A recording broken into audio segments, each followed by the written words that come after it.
respected Rishi sir, the entire island team, ഇവിടെ ഇരിക്കുന്ന parents and my fellow batchmates, എല്ലാവർക്കും എൻ്റെ നമസ്കാരം. First of all I feel honoured to be in your presence sir. എനിക്ക് ഓർമ്മയുണ്ട്, ഏകദേശം ഒരു 3 to 4 months ബാക്ക് ആണെന്ന് തോന്നുന്നു, എൻ്റെ ഫ്രണ്ട്സ് കുറച്ച് പേര് യാദൃശ്ചികമായിട്ട് സാറിനെ ഇവിടെ വെച്ച് കണ്ടു. ആൻഡ് അവരൊരു ഫോട്ടോ എടുത്തു. അതിനുശേഷം അവർ വന്നിട്ട് എന്നോട് പറഞ്ഞു ഇങ്ങനെ സാറിനെ മീറ്റ് ചെയ്തു. അപ്പോഴാണ് ഞാൻ ഓക്കെ സാറിനെ കുറിച്ച് കൂടുതൽ പറയൂ. അങ്ങനെയാണ് ഞാൻ സാറിനെക്കുറിച്ച് കൂടുതൽ അറിയുന്നത്. ഞാൻ ഈ പ്രിപ്പറേഷൻ്റെ ഒരു ടൈമിൽ സോഷ്യൽ മീഡിയയൊക്കെ ഫുൾ ഓഫ് ചെയ്ത് വെച്ചിരിക്കുകയായിരുന്നു. ആൻഡ് അപ്പം ഞാനൊന്ന് മനസ്സിൽ കുറിച്ചിട്ടു, ഓക്കെ എപ്പോഴെങ്കിലും സാറിനെ ഒന്ന് മീറ്റ് ചെയ്യണം. ആൻഡ് ഞാൻ എപ്പോഴും വിചാരിക്കുന്ന പോലെ എല്ലാ കാര്യങ്ങളും മാറ്റി വയ്ക്കുന്ന പോലെ ഞാൻ വിചാരിച്ചു, ഓക്കെ എൻ്റെ റിസൾട്ട് വന്നാൽ എനിക്ക് മേ ബി ഒരു അവസരം കിട്ടുമായിരിക്കും. And finally the day has come and I feel very glad for that. And ഈ ഒരു അവസരം ഒരുക്കി തന്ന ഐലൻഡ് ടീമിന് എൻ്റെ നന്ദി. എൻ്റെ ജേണിയെക്കുറിച്ച് പറയുകയാണെങ്കിൽ this was my second attempt. So എൻ്റെ സെക്കൻഡ് അറ്റംപ്റ്റിൽ ഞാൻ മെയിൻസ് ക്ലിയർ ചെയ്ത സമയത്ത് എൻ്റെ ചേട്ടൻ who is Sarath Shankar, who is already in service, എന്നോട് പറഞ്ഞത്, ഓക്കെ നീ ഇൻ്റർവ്യൂവിന് പോകുന്ന ഒരു സ്റ്റേജ് എത്തിയിട്ടുണ്ട്, ഒന്നും ആലോചിക്കേണ്ട, നേരെ പോവാ ഷിനാസ് സാറിനെ കാണാം. കാരണം നിനക്ക് ഇമ്മീഡിയറ്റ്ലി ഇപ്പോൾ വേണ്ടത് ഒരു ഡാറ്റ അനാലിസിസ് ആണ്.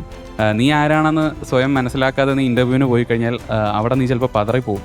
അപ്പോൾ അതിന് പകരം സാറിൻ്റെ അടുത്ത് പോകണം, സാറിനെ കാണണം, നിന്നെക്കുറിച്ച് കുറച്ചുകൂടെ നീ മനസ്സിലാക്കണം. ആൻഡ് അങ്ങനെയാണ് ഞാൻ ഐലൻഡിലേക്ക് വരുന്നത്. ആൻഡ് സാറിൻ്റെ ഡാറ്റ അനാലിസിസ് സെഷൻ ഒരു ട്രൂ ഐ ഓപ്പണർ ആയിരുന്നു.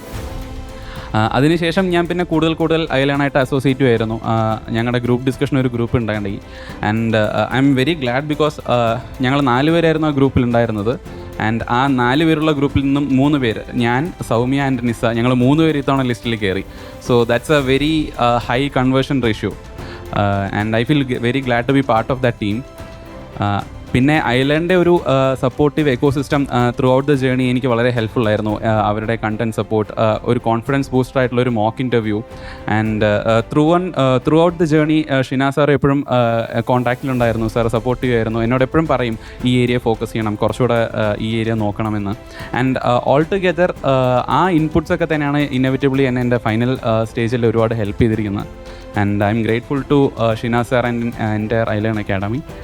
And I'm also very glad about the fact that Island ഒരു പുതിയ ഇനിഷ്യേറ്റീവ് തുടങ്ങുകയാണ് called Super 30 for the future aspirants. And I feel very happy that നമ്മുടെ ഈ institutes ecosystem is also providing back to the society. എന്നെ സംബന്ധിച്ചിടത്തോളം എൻ്റെ preparation ജേർണിയിൽ ഞാൻ വിചാരിക്കുന്നത്, ഓക്കെ ഇപ്പം I am taking things from people around me, and once ഞാൻ clear ചെയ്ത് കഴിഞ്ഞാൽ I will start giving it back. But I'm very happy that ഈ ഒരു പ്രിപ്പറേഷൻ ജേർണിയിൽ തന്നെ that giving back process has started for iLearn. And wish you all the best for iLearn, and thank you to all.